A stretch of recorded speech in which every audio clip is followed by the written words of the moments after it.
पुन्हा एकदा या तिसऱ्या सत्रामध्ये क्रीडा भारतीतर्फे सर्वांचे स्वागत.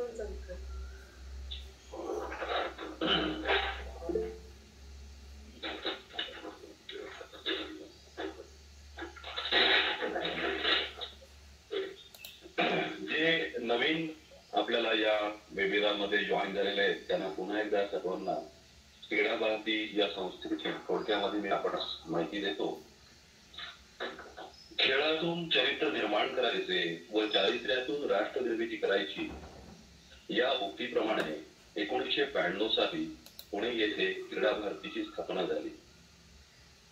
पारंपरिक खेळांना प्रोत्साहन देणे व क्रीडा क्षेत्रात राष्ट्रीय भावना जोपासली जाणे, सर्वांचे शारीरिक व मानसिक आरोग्य उत्तम राखणे, निकोप मन व सुदृढ शरीराचे चारित्र्यवान खेळाडू घडवण्याच्या उद्देशाने क्रीडा भारती ही संस्था गेली 26-27 वर्षे अखिल भारतीय स्तरावर काम करीत आहे. क्रीडा भारतीचे कार्यक्रम संपूर्ण भारतभर आयोजित करणे, हनुमान जयंतीचा उत्सव की जो क्रीडा भारतीचा स्थापना दिन असा समजला जातो तो मोठ्या प्रमाणात करण्यात येतो. सूर्यनमस्कार तथा आंतरराष्ट्रीय योग दिन साजरा करण्यात येतो. राष्ट्रीय क्रीडा दिन साजरा केला जातो. मला तसेच क्रीडा ज्ञान परीक्षा ही घेण्यात येतात. या व्यतिरिक्त अनेक कार्यक्रम क्रीडा भारतीतर्फे आयोजित करण्यात येतात. खेळांमध्ये राष्ट्रीय आंतरराष्ट्रीय पातळीवर चांगली कामगिरी करणाऱ्या खेळाडूंची अनेक संस्थांतर्फे तसेच शासनातर्फे त्यांचा गौरव केला जातो. परंतु खेळाडूंना घरातून प्रोत्साहन देणारे माता पिता दुर्लक्षित राहतात. याकरिता क्रीडा भारतीतर्फे 2017 सालापासून वीर माता जिजामाता पुरस्कार देण्यात येतो. तसेच क्रीडा भारतीतर्फे सहकार कबड्डी स्पर्धा, डॉक्टर हेडगेवार जलद बुद्धिबळ राष्ट्रीय स्पर्धा अशा प्रकारच्या विविध स्पर्धा आपण क्रीडा भारतीतर्फे घेतो. क्रीडा भारतीच्या पश्चिम महाराष्ट्र प्रांतातर्फे यावर्षी करोनाशी लढताना हा विषय समोर ठेवून विविध वक्त्यांची व्याख्यानमाला आयोजित केली आहे. करोनाच्या दुसऱ्या लाटेमध्ये या विषाणूशी 2 हात करून त्याचा यशस्वी प्रतिकार करून आपल्यापैकी असंख्य लोक जीवनाच्या या लढाईत यशस्वी झाले आहेत. अशा सर्व लोकांच्या या करोना नंतरच्या समस्या जाणून घेऊन त्यातून चांगल्या प्रकारे मार्ग कसा काढता येईल याकरिता विविध विषयांवर आयोजित केले आहे. आज आपल्या येथे डॉक्टर अपूर्वा लिखिते पावनसकर या व्याख्यात्या म्हणून आपल्याला उपलब्ध झालेल्या आहेत. आजचा थोडासा वेगळा विषय आहे की आजचं लेक्चर आजचं व्याख्यान हे हरिद्वारच्या डॉक्टर आरती या देणार होत्या, परंतु अचानक रामदेव बाबांनी त्यांना काही विशेष आजच्या ज्या व्याख्यात्या आहेत डॉक्टर अपूर्वा लिखिते पावनसकर यांना आपण अचानकपणे विनंती केली त्यांचे व्याख्यान, परंतु त्यांना एक तासापूर्वी आपण विनंती केली तुम्ही आज देऊ शकता असं विचारलं आणि त्यांनी सहजगत्या होकार दिला. त्याबद्दल मी क्रीडा भारतीतर्फे आभार मानतो. डॉक्टर अपूर्वा लिखिते पावनसकर यांचा थोडक्यात परिचय आपणास करून देतो. त्या फिजिओथेरपीच्या बॅचलर आहेत. कॉलेज ऑफ फिजिओथेरपी मधून त्यांनी बॅचलर डिग्री घेतली. त्यानंतर मणिपाल युनिव्हर्सिटी मधून त्यांनी मास्टर्स डिग्री घेतली आणि त्यांचं स्पेशलायझेशन आहे ऑर्थो फिजिओथेरपी आणि हँड रिहॅबिलिटेशन. सध्या त्या असिस्टंट प्रोफेसर म्हणून college of physiotherapy Deccan education society येथे गेली 4 ते 5 वर्षे कार्यरत आहे. मी डॉक्टर अपूर्वा लिखिते की त्यांनी या विषयामध्ये बहुमूल्य मार्गदर्शन करावे. डॉक्टर अपूर्वा लिखिते पावनसकर, धन्यवाद. थँक्यू दीपकजी. आणि सगळ्यांना नमस्कार. मी डॉक्टर अपूर्वा लिखिते पावनसकर. इंट्रोडक्शनमध्ये दीपक काकांनी सांगितलं तर आता सध्या मी असिस्टंट प्रोफेसर म्हणून काम करते. स्पेशलायझेशन त्याच केसेस बघितल्या जातात आणि मागच्या वर्षापासून जे कोविडचे पेशंट्स आमच्याकडे येतात फॉर पोस्ट कोविड रिहॅबिलिटेशन किंवा कोरोना नंतर जे प्रॉब्लेम्स डेव्हलप होतात त्याच्याशी आम्ही या मागच्या एका वर्षभरात बऱ्यापैकी डील केलेलं आहे. कॉलेजची OPD आहे तिथे आम्ही पेशंट्सना बघतो किंवा टेलिरिहॅबिलिटेशन सुद्धा चालू आहे, त्याचे डिटेल्स मी नंतर देईन. सो सुरुवात करायची झाली तर आता इतक्या वर्षात आपल्यापैकी बऱ्याच जणांना कोविड होऊन पण गेला असेल, त्याच्यामधनं रिकव्हरी पण लोकांची झाली असेल. त्याच्यामुळे एक बेसिक जे कोविडमुळे होतं किंवा कोविड म्हणजे काय, सो सायंटिफिकली मी फक्त थोडंसं ब्रीफिंग करते अबाउट कोविड एक्झॅक्टली काय होतं. सो कोविड हा एक व्हायरस आहे.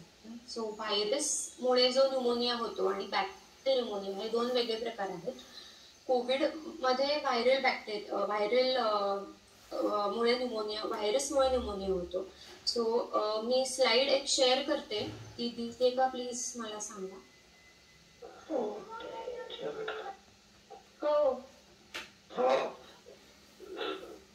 स्लाइड दिसते.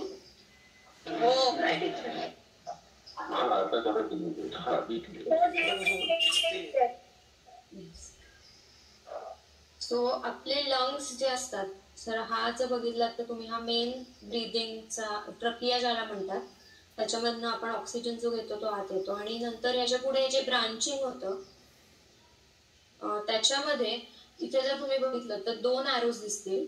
हा जो आहे तो ऑक्सिजनचा ॲरो आहे, त्याला म्हणतात एक छोट्या सॅक्स असतात लंग्स मध्ये. सो ऑक्सिजन आतमध्ये येतो आणि कार्बन डायऑक्साईड बाहेर. जेव्हा कोविडचं लंगला होतं तेव्हा काय होतं तर ऑक्सिजन आतमध्ये येणारा ऑक्सिजन हा रेस्ट्रिक्ट होतो. सो ऑक्सिजनचा ॲरो बघितला तर ऑक्सिजनचं प्रमाण आत जाणार आहे ते कमी होतं आणि त्याच्यामुळे पूर्ण शेवटपर्यंत ऑक्सिजन पोहोचू शकत नाही आणि त्याला व्हायरल न्यूमोनायटिस असं आपण म्हणू शकतो.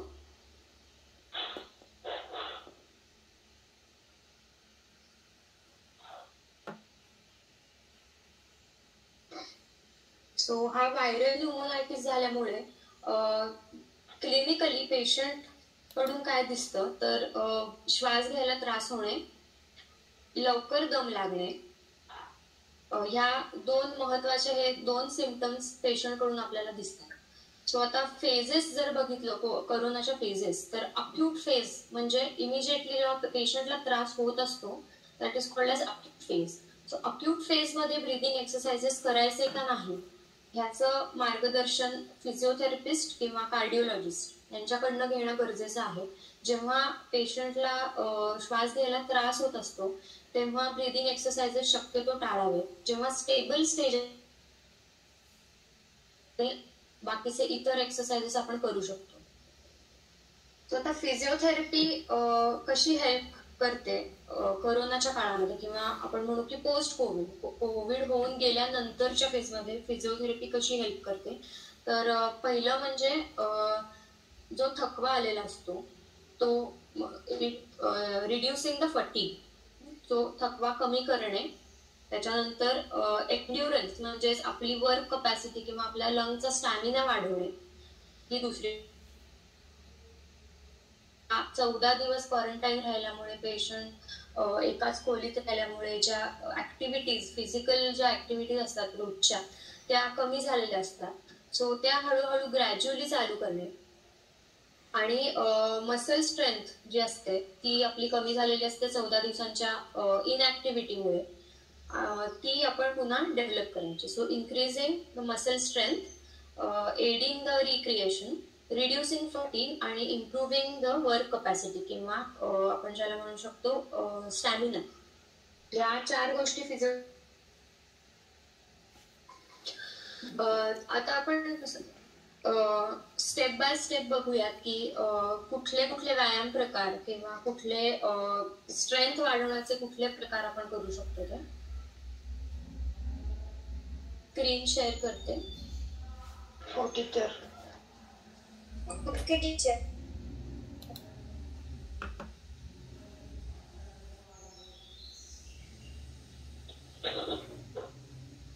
दिसतोय स्क्रीन?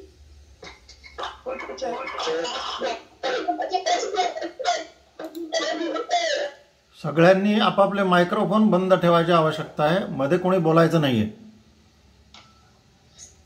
आता ह्या ज्या पोझिशन्स दिसत आहेत समोर, त्या पोझिशन मेनली आपण यूज करू शकतो जेव्हा आपल्याला ब्रीदिंग डिफिकल्टी होत असेल, जेव्हा श्वासोश्वासाला त्रास होत असतो, तेव्हा पेशंटला आम्ही या पोझिशन अटेंड करायला सांगतो.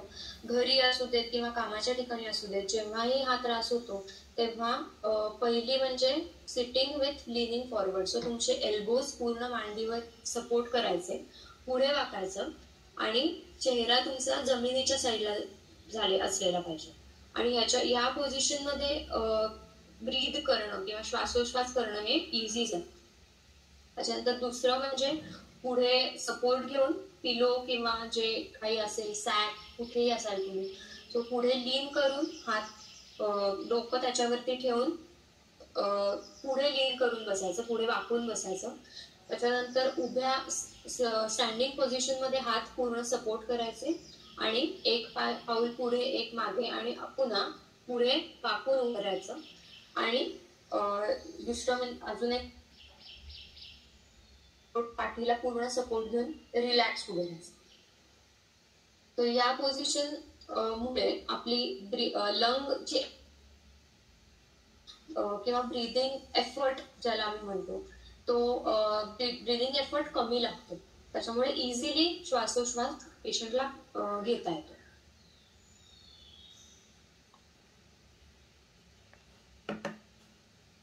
त्याच्यानंतर हे झालं ब्रीदिंग. सो अक्यूट फेज मी जसं म्हणलं, जेव्हा ब्रीदिंग ऍक्च्युली ऑक्सिजन लावलेला असतो किंवा धाप लागलेली असते, धाप लागण्याच्या वेळेस धाप लागलेली असेल तर या पोझिशन जरूर अटेंड कराव्या. त्याच्यानंतर जेव्हा पेशंट अक्यूट फेज मधून बाहेर येतो, जेव्हा धाप लागणं कमी होतं, पण तरी तेव्हा सुद्धा लंगची कपॅसिटी ऑलरेडी कमी झालेली असते, ऑक्सिजनेशन कमी झालेलं असतं, फायब्रोसिस डेव्हलप व्हायला सुरू झालेला असतो. सो हा फायब्रोसिस जर वेळेत आपण थांबवला नाही तर फायब्रोसिस वाढून लंगची कपॅसिटी परमनंटली कमी होऊ शकते. असतो पहिल्या काही दिवसांमध्ये. सो पहिल्या काही दिवसांमध्ये श्वासाचे व्यायाम करणं हे खूप महत्वाचं असतं. सो श्वासाचे व्यायाम प्रकार काय आहेत ते आता मी तुम्हाला दाखवते.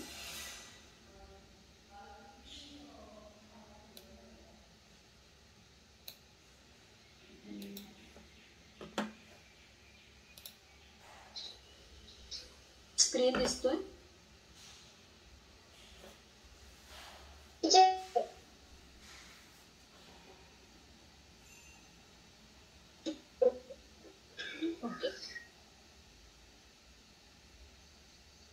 तो आहे डीप ब्रीदिंग एक्सरसाइजेस, म्हणजे खोल किंवा दीर्घ श्वासाचा व्यायाम प्रकार आहे हा.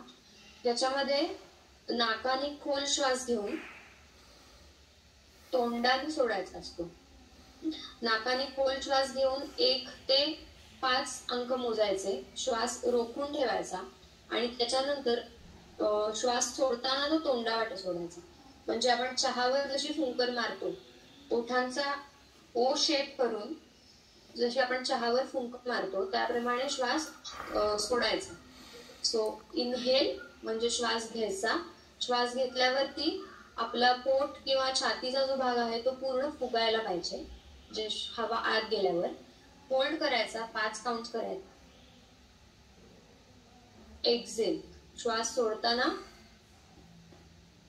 तो शेप करून सोडायचा. हा पहिला व्यायाम प्रकार.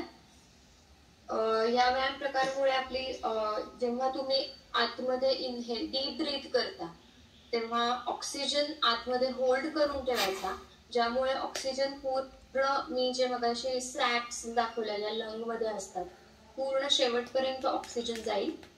होल्ड करायचा आणि नंतर सोडताना हळूहळू सोडायचा, फोर्सफुली श्वास सोडायचा. 5 काउंटने जर तुम्ही आकडे मोजेपर्यंत श्वास सोडत राहायचा असतो. हा झाला पहिला व्यायाम प्रकार. त्याच्यानंतर दुसरा व्यायाम प्रकार आहे तो डायफ्रॅमॅटिक ब्रीदिंग एक्सरसाइज. डायफ्रॅम म्हणजे आपला श्वासोश्वास करण्याचा किंवा श्वसनाचा महत्वाचा स्नायू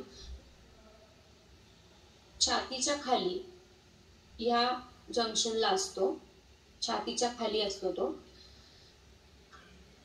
सो हा व्यायाम प्रकार करताना तुम्ही पूर्ण पाठ सपोर्टेड पाहिजे, थोडेसे गुडघे वाकलेले पाहिजे आणि हात पोटावरती ठेवायचे. आणि ब्रीदिंग टेक्निक मी जे आधीच्या व्यायाम श्वास घ्यायचा, deep breath, hold it for 5 counts आणि नंतर सोडताना तोंडाने ओठांचा ओ शेप करून हळूहळू हवा सोडायची. सो हे एक प्रकारचं रिलॅक्स ब्रीदिंग ज्याला म्हणतो, डायफ्रॅमॅटिक ब्रीदिंग एक्सरसाइज. त्यानंतरचा तिसरा प्रकार आहे तो ACBT. त्याचा फुल फॉर्म आहे active cycle of breathing technique. So यामध्ये जर तुम्ही बघितलं तर 3 to 4 डीप ब्रीथ, हा जो ऑरेंज कलरचा एरो आहे, ऑरेंज कलरचा एरो पासून ही सायकल स्टार्ट होते. तो 3 ते 4 वेळा डीप ब्रीदिंग करायचं, जे मी पहिल्या व्यायाम प्रकारामध्ये सांगितलं आहे. 3 ते 4 वेळा डीप ब्रेथ घ्यायचे. त्याच्यानंतर पुन्हा थोडा ब्रेक घ्यायचा 30 सेकंदाचा. पुन्हा 3 ते 4 डीप ब्रीथ घ्यायचे आणि त्याच्यानंतर ते मी तुम्हाला डेमॉन्स्ट्रेट करून दाखवीन आता. हफिंग किंवा कफिंग टेक्निक.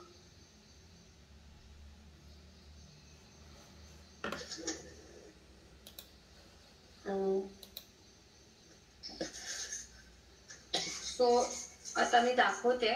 माझा स्क्रीन दिसतोय, म्हणजे व्हिडिओ दिसतो. ओके. सो 3 ते 4 वेळा घ्यायचा, तोंडाने सोडायचा. पुन्हा एकदा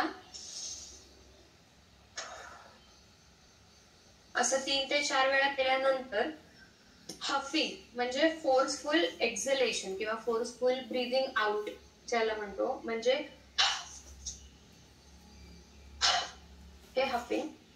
आणि कफिंग म्हणजे आपण खोकला काढतो तसं, याला खोकला. सो हफिंग आणि कफिंग या दोन मध्ये डिफरन्स आहे. हफिंग म्हणजे फोर्सफुल ब्रीदिंग आउट आणि कफिंग म्हणजे कफिंग मध्ये. तर या प्रकारामुळे जर छातीमध्ये किंवा अप्पर रेस्पिरेटरी ट्रॅक्ट किंवा घसा असतो त्याच्यामध्ये कफ किंवा काही एक्सपेक्टोरेशन ज्याला आम्ही म्हणतो, कफ किंवा लिक्विड काही तुमचं साठलेलं असेल तर ते बाहेर येण्यासाठी किंवा ते ह्या सायकलमुळे बाहेर कफ येण्यासाठी खूप मदत होते. सो ही ACBT ही जी सायकल आहे ती 3 ते 4 वेळा केली तर करताना तुम्ही डायफ्रॅमॅटिक पोझिशन मी जे दाखवली की मागे लीन करून पाठ टेकून बसायचं आणि त्या पोझिशन मध्ये ही सायकल 3 ते 4 वेळा करायची. So ACBT, deep breathing exercises आणि डायफ्रॅमॅटिक ब्रीदिंग एक्सरसाइजेस हे 3 महत्वाचे व्यायाम प्रकार आहेत. त्याचबरोबर चौथा म्हणजे आम्ही ज्याला म्हणतो thoracic expansion exercises. Thoracic expansion exercises म्हणजे हातांच्या हालचालींबरोबर ब्रीदिंग टेक्निक किंवा ब्रीदिंग एक्सरसाइजेस. सो हातांच्या हालचाली म्हणजे पहिली म्हणजे आपण जे पीटीचे व्यायाम प्रकार करतो, समोरून हात वर पूर्ण आणि खाली. हात वर घेताना डीप ब्रीथ इन आणि हात खाली घेताना ब्रीथ आउट तोंडाने. तो हा एक व्यायाम प्रकार. बरोबर, समोरून वर आणि खाली. आणि दुसरा म्हणजे हात साईडनी वर आणि साईडनी खाली. हात वर घेताना खोल श्वास आत, हात खाली घेताना तोंडावाटे श्वास बाहेर सोडायचा. तो याच्यामुळे जेव्हा तुम्ही हात बाहेरून वर घेता तेव्हा लंग्स इन्फ्लेट होला किंवा लंग्स चा आकार जेव्हा वाढतो तेव्हा जर आपली चेस्ट वॉल जर ओपन असेल तर it helps lungs to expand more. त्याच्यामुळे ह्या हातांच्या पोझिशनमुळे जी आपण चेस्टची मुवमेंट होते ओपनिंग आणि क्लोजिंग त्याच्यासाठी आपल्याला ब्रीदिंग कपॅसिटी वाढवण्यामध्ये मदत होते. हे व्यायाम प्रकार कळले सगळ्यांना? हो टीचर. हो. आता बऱ्याच जणांना कोविड जेव्हा झाला असेल किंवा नावाचा एक इन्स्ट्रुमेंट असतं ज्याच्यामध्ये बॉल्स असतात आणि एक नळी असते. ती नळी तोंडात जे माझ्याकडे आहे. सो ही नळी तोंडात घेऊन जेव्हा तोंडाने श्वास आतमध्ये खोल ओढायचा असतो आणि त्याच्याबरोबर बॉलची हालचाल होते. सो हा जो व्यायाम प्रकार आहे तो पुन्हा एकदा लंग कपॅसिटी वाढवण्यासाठी असतो. सो त्याचं मी एक चित्र दाखवते.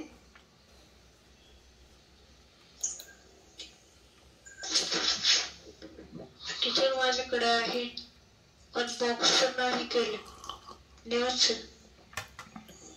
हे इन्सेंटिव्ह स्पायरोमेट्री म्हणतो आम्ही याला. हा एक टाईप आहे आणि दुसरा टाईप असतो ज्याच्यामध्ये 3 बॉल्स असतात. तो कुठलाही एक स्पायरोमीटर तुम्ही फिजिओथेरपिस्ट किंवा तुमचे डॉक्टर यांच्या सल्ल्यानुसार तो वापरायचा असतो. त्याला गायडन्स महत्वाचा असतो. जेव्हा इन्स्ट्रक्शन्स तुम्हाला फिजिओथेरपिस्ट किंवा तुमचे डॉक्टर यांच्याकडून व्यवस्थित नीट ती प्रोसिजर माहिती करूनच त्याचा यूज करा. प्रत्येक पेशंटला याची गरज नसते. त्याच्यामुळे लंग कपॅसिटीज आणि ब्रीदिंग कपॅसिटी चेक करूनच आम्ही सांगतो की इन्सेंटिव्ह स्पायरोमीटर वापरायला लागेल किंवा नाही.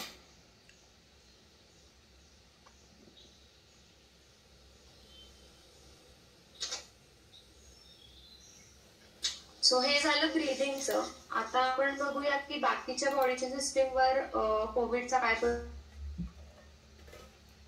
मस्क्युलोस्केलेटल किंवा आम्ही ज्याला म्हणतो की मसल्स किंवा जॉईंट्स या गोष्टी काय परिणाम होतो. 14 दिवस क्वारंटाईन असल्यामुळे पेशंटची फिजिकल ऍक्टिव्हिटी बऱ्यापैकी कमी झालेली असते. फक्त घरामध्ये किंवा खोलीमध्ये चालणं एवढंच लिमिट होतं. सो जेव्हा ब्रीदिंग चा त्रास पूर्ण कमी झाला असेल, श्वास घेताना काहीही त्रास होत नसेल, तेव्हा बाकीचे व्यायाम जसं की मोबिलिटी एक्सरसाइजेस, स्ट्रेंथनिंग एक्सरसाइजेस म्हणजेच मसलची ताकद किंवा शक्ती वाढवण्याचे प्रकार जे असतात ते आपण करू शकतो. त्याच्यामध्ये सगळ्यात पहिल्यांदा पायाचे मसल्स. आता एक आपलं इंडियन गव्हर्नमेंटचं एक ऑफिशियली PDF त्यांनी केलेलं आहे. याच्यामध्ये सगळे ते व्यायाम प्रकार आहेत. सो तुमची कुठल्या मसल्सची कपॅसिटी किती कमी झाली आहे याच्या वेळेस फिजिओथेरपिस्ट किंवा डॉक्टर यांच्या सल्ल्यानुसार तुम्ही व्यायाम करू शकता. तुम्हाला PDF मध्ये सगळे व्यायाम प्रकार दिसतील. त्याच्यापैकी कुठले तुम्हाला बरोबर आहे किंवा सगळे व्यायाम प्रकार सगळ्यांना सूट होत नाहीत. काही वेळेस आधीच्या ज्या काही कंडिशन असतील किंवा डायबिटीज, हायपरटेन्शन याच्यानुसार प्रत्येकाचे व्यायाम प्रकार चेंज होतात की तुम्हाला कुठले सूट होतात व्यायाम ते तुमच्या फिजिओथेरपिस्ट कडनं कन्फर्म करून मगच तुम्ही ते करा. त्याच्यानंतर एनर्जी कन्झर्वेशन टेक्निक्स म्हणजे फटीग आणि लंग कपॅसिटी कमी झाल्यामुळे दम लागलेला असतो पेशंटला आणि एनर्जी कन्झर्वेटिव्ह टेक्निक्स मध्ये तुम्ही तुमची एनर्जी कुठल्या प्रकारे वाचवू शकता किंवा कमीत कमी एफर्ट्स मध्ये तुम्ही बॉडीच्या हालचाली करू शकता. हे एनर्जी कन्झर्वेशन टेक्निक्स मध्ये येतं. त्याच्यामध्ये तुमचा जॉब काय आहे किंवा तुमची जॉब प्रोफाईल काय आहे, तुम्ही तुम्हाला वॉकिंग किंवा चालणं, ट्रॅव्हलिंग करायला लागतं, ते इव्हॅल्युएट करून तुमच्यासाठी एक्सरसाइज प्रोटोकॉल बनवला जातो जेणेकरून तुमच्या मसल्सची कपॅसिटी वाढेल, तुमची लंग कपॅसिटी वाढेल आणि पूर्वव्रत जसं तुम्ही कोविडच्या आधीच्या पोझिशन मध्ये होतात त्या पोझिशन मध्ये परत येण्यासाठी मदत. एक्सरसाइजेस म्हणजे स्ट्रेचिंग, तो जे किंवा जे बाकीच्या व्यायाम प्रकारात इन्व्हॉल्ड आहेत त्यांना सगळ्यांना स्ट्रेचिंग म्हणजे काय हे माहितीच असेल. तो स्ट्रेचिंग हे खूप महत्वाचं टेक्निक आहे जेव्हा तुम्ही व्यायाम सुरू करता आणि संपवता. त्याच्या असं एक जी ब्रीदिंग किंवा लंग कपॅसिटी, तुमचे लंग्स किती इन्व्हॉल्ड आहेत. फक्त 6 मिनिट वॉक टेस्ट मध्ये 6 मिनिटं पेशंटला सलग आम्ही चालायला सांगतो. खोलीमध्ये असू दे किंवा एखादा पॅसेज असू दे. तर 6 मिनिटं सलग जर पेशंट चालू शकला तर ब्रीदिंग किंवा लंग कपॅसिटी ही चांगली आहे असं म्हणलं जातं. तर पल्स ऑक्सिमीटर हाताला लावून किती ड्रॉप होतंय किंवा सेम आहे हे ऑब्झर्व करून ही 6 मिनिटं चालण्याची टेस्ट करायची असते. जर 6 मिनिटांमध्ये दम लागायला लागला किंवा ऑक्सिजन लेवल 2 ते 3 युनिट पेक्षा ड्रॉप झाली, समजा 98 असेल आणि 95च्या खाली, तर इमिजिएटली स्टॉप करायचं, रेस्ट करायचं, बसायचं आणि deep breathing exercise. It is helpful for to know how much your lungs are affected. So breathing capacity तुमच्या लंगची किती आहे आणि श्वासाला त्रास किती हे आपल्याला इव्हॅल्युएट करण्यासाठी ही 6 मिनिट वॉक टेस्ट असते. एकदा ती कपॅसिटी करून झाली की ही टेस्ट व्यायाम प्रकार म्हणून पण पेशंट करू शकतो. सलग 6 चालायचं खोलीमध्ये. जेव्हा पेशंट क्वारंटाईन आहे त्या काळातही टेस्ट किंवा हा व्यायाम प्रकार पण करू शकतो. खोलीत 6 मिनिटं कम्प्लीट चालायचं, ऑक्सिजन लेवल चेक करत, म्हणजे पल्स ऑक्सिमीटर हाताला लावून 6 मिनिटं सलग. सो ही झाली 6 मिनिट वॉक टेस्ट. आणि पूर्णपणे पेशंट कोरोनातून बाहेर आला तरीही पूर्ण जरी आपल्याला बॉडीची इम्युनिटी, एन्ड्युरन्स असतो, त्याच्यातून बाहेर येण्यासाठी ग्रॅज्युअली हळूहळू स्टेप बाय स्टेप सगळे व्यायाम करणं गरजेचं आहे. आणि त्याच्यासाठी पूर्ण पुढचा 1 ते 1.5 महिना त्याला आम्ही पोस्ट कोविड रिहॅबिलिटेशन असं म्हणतो. त्याच्यामध्ये तुमचं रेस्पिरेटरी सिस्टीम आणि मस्क्युलोस्केलेटरी सिस्टीम ही दोन्ही केली जाते आणि त्यानुसार तुमचा एक्सरसाइज प्रोटोकॉल ठरवला जातो. ते 1.5 महिना सलग जर व्यायाम केले तर पूर्णपणे याच्यामध्ये रिकव्हरी पॉसिबल आहे. लंग फायब्रोसिस जर आपल्याला टाळता आला, जसं मी म्हणलं अक्यूट फेजमध्ये, पहिल्या फेजमध्ये जेव्हा ब्रीदिंग एक्सरसाइजेस केले गेले तर लंग कपॅसिटी पुन्हा रिव्हर्सिबल असतात, त्या पुन्हा पहिल्यासारख्या. पण जर व्यायाम केले गेले नाहीत तर काही वेळेस इरिव्हर्सिबल चेंजेस लंग्स मध्ये दिसू शकतात. तो ह्याचा जनरल ओव्हरव्ह्यू मी हा दिला आता. आमच्या आहे पोस्ट कोविड रिहॅबिलिटेशनचे पेशंट्स आम्ही भरपूर बघितले आणि अजून इव्हन आताही बघतोय. जर कोणाला काही हेल्प लागली किंवा मार्गदर्शन लागलं तर सायंटिफिक मार्गदर्शन तुमचे फिजिओथेरपिस्ट किंवा डॉक्टर हेच करू शकतात. आता भरपूर सारे मध्यंतरी व्हिडिओज किंवा वेगवेगळे फोटोज आले आहेत की एक्सरसाइजेस असे करा किंवा तुमचे तुम्ही घरी करू शकता. व्यायाम प्रकार सोपे असतात पण कुठले व्यायाम प्रकार सुरू होतील हे ठरवणं महत्वाचं असतं. सो याच्यासाठी तुम्हाला सायंटिफिकली इव्हॅल्युएट करून मग ते व्यायाम प्रकार सुरू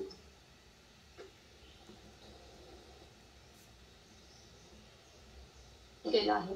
सो काही क्वेश्चन्स असतील दीपक? धन्यवाद डॉक्टर. अतिशय बोधपूर्ण असं तुम्ही व्याख्यानात दिलं, वेगळ्या प्रकारचे एक्सरसाइज सांगितले. जर आता डॉक्टरांनी अपील केलंय त्यांना या संदर्भात काही दे आर मोस्ट वेलकम.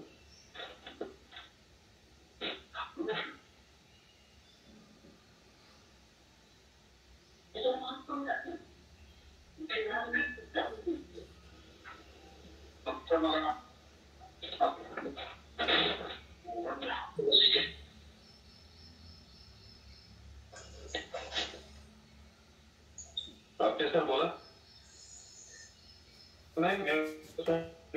हो. माझे कोण विचारते हो.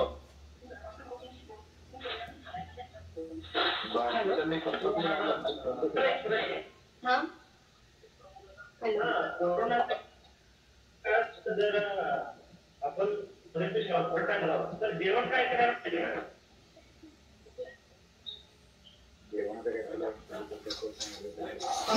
न्यूट्रिशनच्या बाबतीत न्यूट्रिशनिस्ट किंवा डायटिशियन जास्त व्यवस्थित मार्गदर्शन करू शकतील, पण फॅट फ्री डाएट हे प्रेफरेबल आहे. आणि करून फायबर याच्यामध्ये असतं आणि प्रोटीन, हे दोन गोष्टींचं न्यूट्रिशन इज मोर इम्पॉर्टंट. आहार न्यूट्रिशनिस्ट आणि डायटिशियन तुम्हाला जास्त चांगल्या प्रकारे मार्गदर्शन करू आहार शकतील. काय असावा फिजिकल डॉक्टर, आहार काय असावा याबद्दल आपण पहिल्या सत्रामध्ये डॉक्टर मालविका तांबे ज्या आहेत कारल्याच्या आत्मसंतुलन केंद्राचं, त्यांचं उत्तम लेक्चर झालं होतं पहिल्या सत्रामध्ये. आणि आपलं यूट्यूब चॅनल जो आहे क्रीडा भारती पश्चिम महाराष्ट्र, याच्यावरती ते सर्वांसाठी उपलब्ध सुद्धा आहे. आत्ताचा विषय जो आपला आहे हा फिजिओथेरपी आहे, त्यामुळे आपले प्रश्न जे आहेत ते फिजिओथेरपी या विषयाला किंवा डॉक्टरांनी आत्ता जे सांगितलं त्या संबंधित आपण डॉक्टरांना प्रश्न विचारले पाहिजे.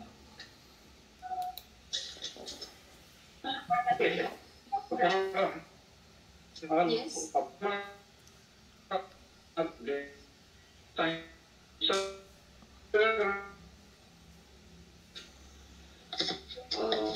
हॅलो सर तुमचा आवाज नीट येत नाहीये. जे एक्सरसाइज तुम्ही जे ब्रिदिंग एक्सरसाइज सांगितले ते कोविड पेशंटना दिवसातनं किती वेळा करणार आहे. दिवसातनं साधारण 3 वेळा तरी ही सायकल सेट ऑफ एक्सरसाइजेस केले गेले पाहिजेत. ओके. आणि जेवणाच्या अर्ध्या तासाच्या नंतर, म्हणजे अर्धा तास विंडो ठेवून मग व्यायाम करायचा. हॅलो. Yes hello. येस. हा मॅडम, मला असं विचारायचं होतं की ज्यावेळेस कोविड झाल्यानंतर लोकांना चालताना म्हणजे फक्त पंजामध्येच मुंग्या आल्यासारख्या होतात, तर त्याच्या कुठला व्यायाम प्रकार सुचवा. ओके. स्पेसिफिकली कोविड नंतर सुरू झालेला त्रास असेल 3 महिन्यानंतर. 3 महिन्याच्या नंतर. राईट. ओके. पहिलं तर कारण असू शकतं की जेव्हा कोविडमुळे जर जास्ती दिवस जर इमोबिलायझेशन किंवा ऍक्टिव्हिटी केली गेली नसेल किंवा एकाच पोझिशन मध्ये जर झोपून असेल, तर कमरेच्या शिरा किंवा ज्याला आपण म्हणतो स्पॉन्डिलिसिस ज्याला म्हणतात, तर त्याच्यावरती दाब आला असेल आणि त्यामुळे मुंग्या कमरेपासून पायापर्यंतचं इव्हॅल्युएशन करून घेणं आहे. त्याच्यासाठी वेगळे व्यायाम आपण सुरू करू शकतो. आणि फक्त तळव्याला किंवा पावलामध्ये येत असतील तर अजून एक पॉसिबिलिटी म्हणजे B12 जर कमी झाला असेल, B12 डेफिशियन्सीमुळे पण हा त्रास होऊ शकतो. त्याच्यामुळे पूर्ण सिस्टीम चेक करून कॉज कळला तर त्यावेळेस आपण एक्सरसाइजेस चालू करू शकतो. ठीक आहे मॅम, धन्यवाद. नमस्कार मॅडम, मी शरदचंद्र हयातनगरकर नांदेडहून बोलतो आहे. तुम्ही सांगितला हो. आणि त्याच्यामध्ये जर आपल्याला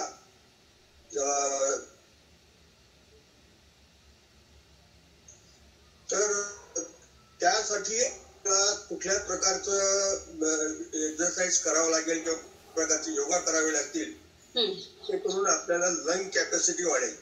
ओके. जसं मी म्हणलं, जर अक्यूट फेज मध्ये व्यायाम केले गेले नसतील आणि लंग फायब्रोसिस हा इरिव्हर्सिबल या स्टेज मध्ये गेला असेल तर त्याला हायपॉक्सिया म्हणतात. त्याच्यामुळे बेसलाईन ऑक्सिजन लेवल कमी दाखवली जाते जरी पेशंट रिकव्हर झाला नंतर.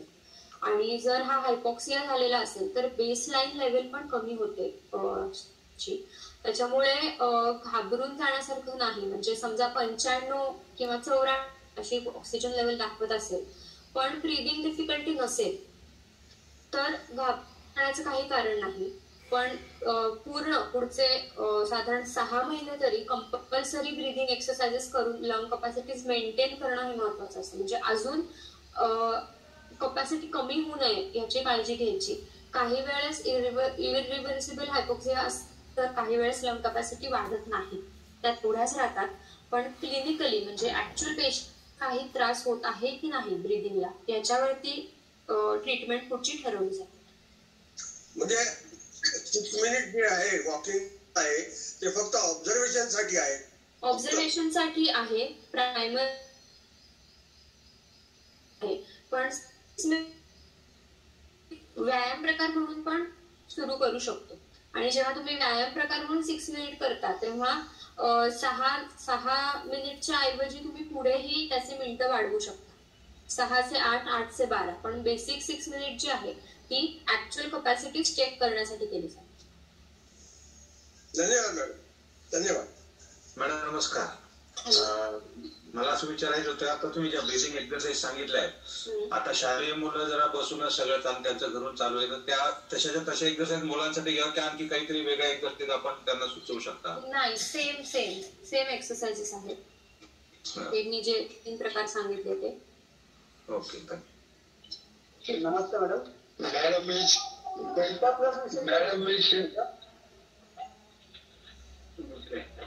मॅडम मी शिंदे दारंगाव इथून बोलतोय.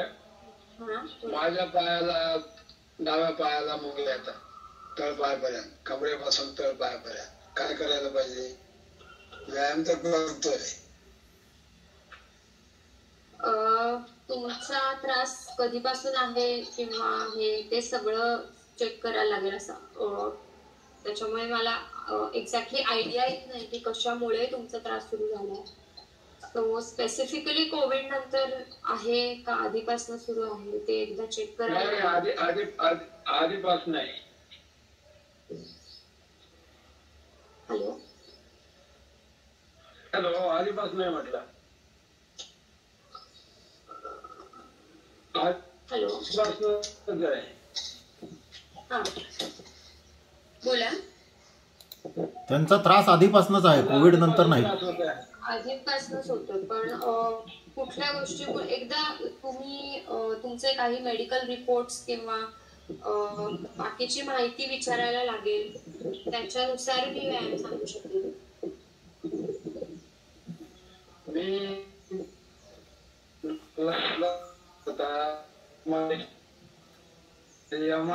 असं करूया बरं का, आपण आता डॉक्टरांचा सेल नंबर आपण शेअर करूया ग्रुपमध्ये, आणि नंतर तुम्ही त्यांना तुमच्या या बाबतीच्या शंका विचारू शकता. डेल्टा प्लस विषयी थोडी माहिती सांगता आली असती तर बरं झालं असतं मला.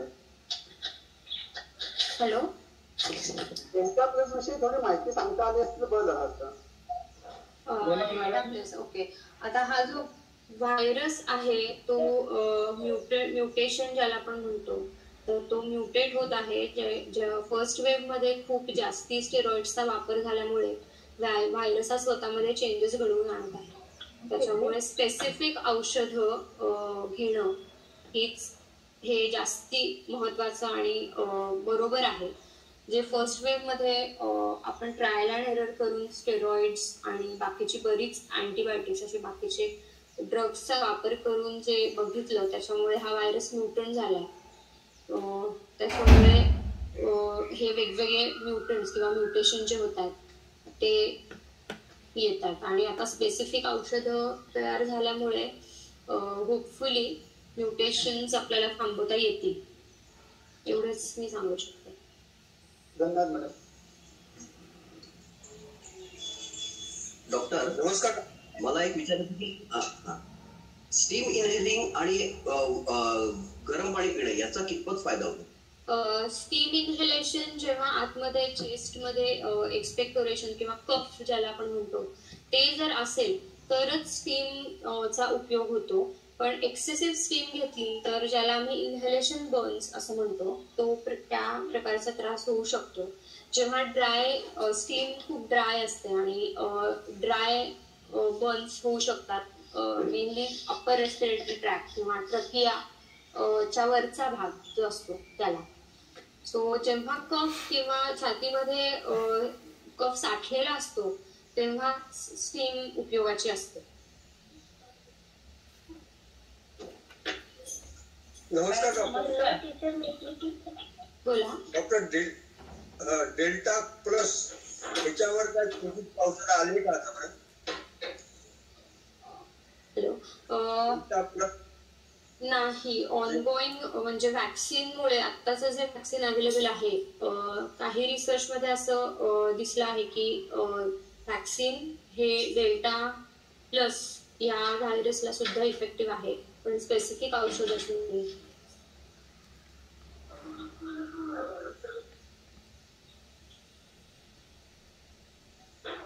माझी सर्वांना विनंती आहे.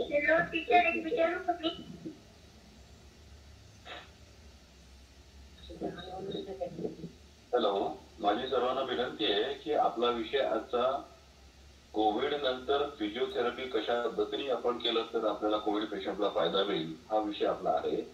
त्यामुळे त्या विषयाला धरूनच कृपया सर्व क्रीडाप्रेमींनी प्रश्न विचारावे.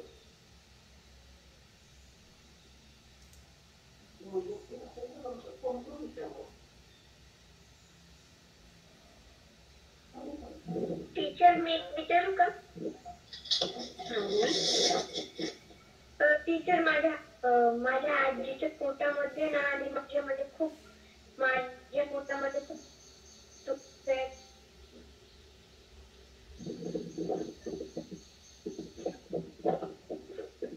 हॅलो.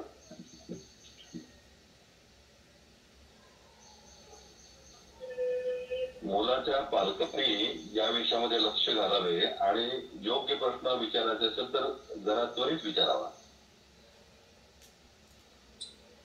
Hello doctor. हा बोला. हा, मला सायनसचा त्रास आहे. हा, मग कोरोना होऊन आता 1.5 महिना झाला, मग त्याचा परत नंतर काय इफेक्ट? सायनस हा जर तुमचा ॲलर्जिक असेल तर त्याच्यासाठी तुम्हाला ॲलर्जिक ते स्पेसिफिक मेडिकेशनच घ्यायला लागेल. जेव्हा ब्रीथिंग एक्सरसाइजेस असतात तेव्हा लंग्स हे जे खूप डीप ब्रीदिंग जे करतो आपण त्याच्यामुळे ॲक्च्युअल लंग्सची कपॅसिटी वाढते. सायनस हा तुमचा वरच्या ट्रॅकचा किंवा नाकातून जो ट्रॅक किंवा जो मार्ग घशामध्ये जातो त्याचा प्रॉब्लेम आहे. सो ॲलर्जिक असेल तर त्याच्यासाठी तुम्हाला स्पेसिफिक मेडिकेशन घ्यायला लागेल. बरं, थँक्यू. वेळ आता थोडी राहिलेली आहे. 1-2 प्रश्न विचारायला अजून हरकत नाही. डॉक्टर बरोबर. हॅलो. नमस्कार. कोल्हापूरवरून बोलते पाटील. कसं आहे की पॉझिटिव्ह असं म्हणजे कोरोना पॉझिटिव्ह असेल पण HRCT कमी असेल तर घरकार केले तर चालतात. त्यांचे ते किट आहे, पण मग ते इंजेक्शन वगैरे नाही घेतले तर त्याचा इफेक्ट होतोय का? कुठली इंजेक्शन स्पेसिफिकली सांगू शकाल तुम्ही काही? म्हणजे जी कोरोनावरची इंजेक्शन तुम्हाला काय त्रास होतोय त्याच्यावर. जर तुम्ही माइल्ड स्टेजमध्ये असाल कोविडच्या तर त्याच्यासाठी विदाउट मेडिकेशन तुम्ही बाकीचे व्यायाम करून आणि बाकीचे बेसिक जे सप्लिमेंटेशन असतात जी जो सेट प्रोटोकॉल आहे की हे सप्लिमेंटेशन घ्यायचे असतात ज्याच्याने बॉडीची इम्युनिटी वाढते, तर तेवढी घेऊन तुम्ही व्यायाम केले तर घरी मॅनेज करा. HRCT जर 7 असेल, HRCT 7 असेल तर औषधोपचाराची काही गरज आहे का? HRCT हा ऍक्च्युली फिजिकली जरी तुम्हाला रिपोर्टवर स्कोर 7 दिसत असेल आणि सिम्पटम्स काहीच नसतील किंवा खूप माइल्ड असतील तर घरी उपचार घेतले तरी चालतील. त्याच्यासाठी तुम्ही फक्त एकदा फिजिओथेरपिस्ट किंवा तुमचे डॉक्टर यांचा सल्ला घ्या. जर त्रास वाढत नसेल किंवा ब्रीदिंग सिम्पटम्स काही नसतील तर घरी उपचार करणं योग्य आहे. आणि कंटिन्युअस मॉनिटरिंग हे गरजेचं असतं. त्याच्यामुळे ऑक्सिजन लेवल, टेम्परेचर आणि तुमचा ब्रीदिंग रेट किंवा त्याला म्हणू शकतो आपण 1 मिनिटामध्ये किती श्वास घेतला जातो हे जर मॉनिटरिंग तुम्ही रेग्युलरली केलं आणि तो चार्ट मेंटेन करून जर तुमच्या डॉक्टरांशी किंवा फिजिओथेरपिस्टशी जर तुम्ही कॉन्टॅक्टमध्ये राहिला तर ते तुम्हाला सांगू शकतील. आणखीन एक विचारायचं होतं. मुलगी माझी 14 वर्षाची आहे, तर तिचा 15 दिवसापूर्वी तिला 2 दिवस ताप आला होता. तिचा मी सगळे चेकिंग केले, सगळे रिपोर्ट नॉर्मल आले, पण तिचा 15 दिवस झाले आता पाय फक्त पंजा आहे ना तो दुखतोय, म्हणजे त्या आणि पूर्ण पंजा.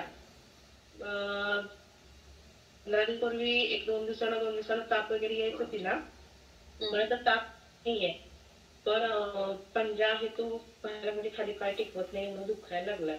2 वेळा आम्ही दवाखान्यात जाऊन ट्रीटमेंट पण घेतली, एक्सरे काढलाय, आणि सगळे नॉर्मल रिपोर्ट दिलेत. ब्लड रिपोर्ट्स एकदा करून घेता येतील का? ब्लड रिपोर्ट केलेले आहेत, सगळे नॉर्मल आलेत. युरिन पण टेस्ट केली, सगळे नॉर्मल आहेत, आणि 2 वेगवेगळ्या डॉक्टरांचं सुद्धा सल्ला घेतलाय. B12 एकदा डेफिशियन्सी आहे की नाही ते बघा. बर. आणि परत एकदा कन्सल्ट करा डॉक्टरांना, कारण तळव्यासाठी म्हणजे मुंग्या वगैरे येत असतील तर B12 ची डेफिशियन्सी असू शकते. चालेल, ठीक आहे. नमस्कार डॉक्टर. माझ्या आणि माझ्या मिस्टरांना कोरोना होऊन जवळजवळ 1.5 महिना होऊन गेलेला आहे, पण आमच्या दोघांचे पण पाय खूप दुखतात, खूप म्हणजे कंटिन्यू पाय दुखतात, आणि त्यांना रात्री झोपेचा पण प्रॉब्लेम व्हायला लागलाय. अगोदर त्यांना व्यवस्थित झोप लागत होती, पण आता रात्री त्यांना झोप होत नाहीये, म्हणजे झोपच लागत नाहीये. तर हे कशामुळे होत असेल? पाय दुखण्यासाठी जसं मी म्हणलं की मसल्स कपॅसिटी किंवा मसलची स्ट्रेंथ, एन्ड्युरन्स कपॅसिटी किंवा स्टॅमिना कमी झालेला असतो बॉडीचा, त्याच्यामुळे मसल पेन खूप कॉमन आहे कोरोना नंतर.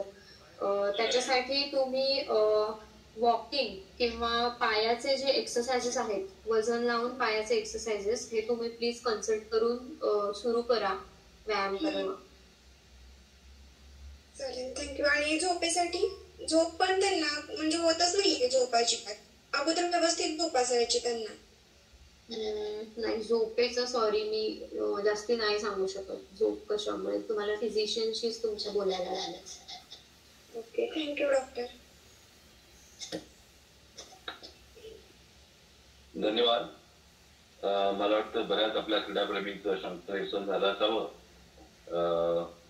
विजयराव, आज राजी बहुतेक नाही येत असता आपल्या ह्याच्यामध्ये, तर तुम्हाला काही बोलायचंय का? आजचा कार्यक्रम, हो, आज आपल्या कार्यक्रमामध्ये डॉक्टर आरती पाल या आजचं लेक्चर देणार होत्या, आणि डॉक्टर अपूर्वांचं लेक्चर हे 5व्या रविवारी आपण ठरवलेलं होतं.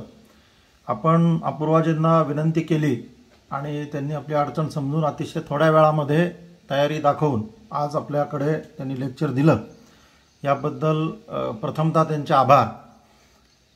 आज मोठ्या संख्येने आपले कार्यकर्ते आणि अन्य नागरिकसुद्धा आपल्या कार्यक्रमात सहभागी झालेले आहेत.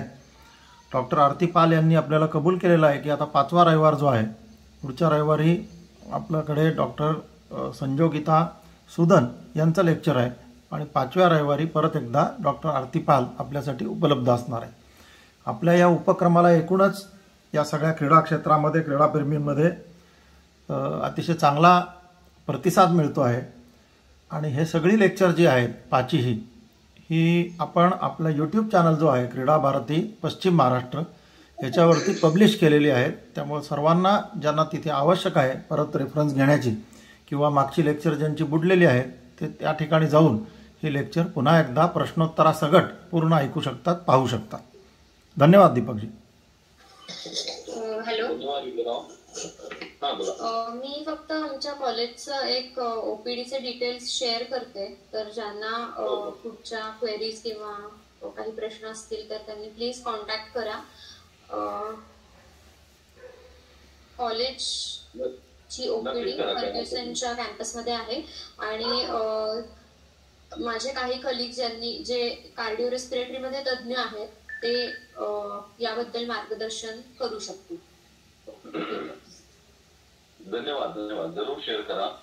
आणि फर्ग्युसन कॉलेज हे पुण्यामध्ये आहे, बाहेरच्या नांदेड आणि हे ते वगैरे सगळे बाहेरची जे लोक आली आहेत त्यांच्या माहिती करता म्हणून सांगतो.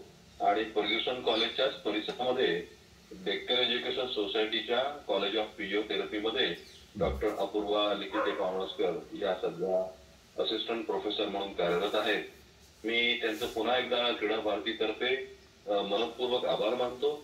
अगदी शॉर्ट टाइम मध्ये ऐन वेळेला त्यांना विनंती केल्यानंतर त्यांनी या कार्यक्रमाला येण्याचं कबूल केलं आणि अतिशय माहितीपूर्ण आणि बोधपूर्ण असं व्याख्यान आपल्याला आज ऐकायला मिळालं. वेगवेगळ्या प्रकारचे एक्सरसाइजेस त्यांनी आपल्याला समजावून सांगितले. मी पुन्हा एकदा त्यांचे सर्वांतर्फे आपले आभार मानतो आणि पुढील रविवारी संजोगिता सुरन या जम्मू काश्मीर क्रीडा भारतीच्या प्रांताच्या उपाध्यक्ष आहेत, त्यांचं व्याख्यान पुढील रविवारी आहे. माझी सर्वांना विनंती आहे, जसं आज आपला उत्स्फूर्त प्रतिसाद या कार्यक्रमाला मिळाला तसाच पुढील रविवारी आपण याची लिंक एकदा पुन्हा जॉईन करावी. आणि जसं मग अशी विजयरावाने सांगितलं, या सर्व कार्यक्रमांची युट्यूब वरती आपल्याला रेकॉर्डिंग बघायला मिळेल. ज्यांनी हा कार्यक्रम मिस केलाय त्यांना हे नक्कीच बघता येईल. मी दीपक मेहेंदळे, पुणे महानगर क्रीडा भारती सहसंपर्क प्रमुख, आपले सर्वांचे पुन्हा आभार मानतो आणि कार्यक्रम संपला असे जाहीर करतो. धन्यवाद. थँक्यू. छोटी सूचना आहे.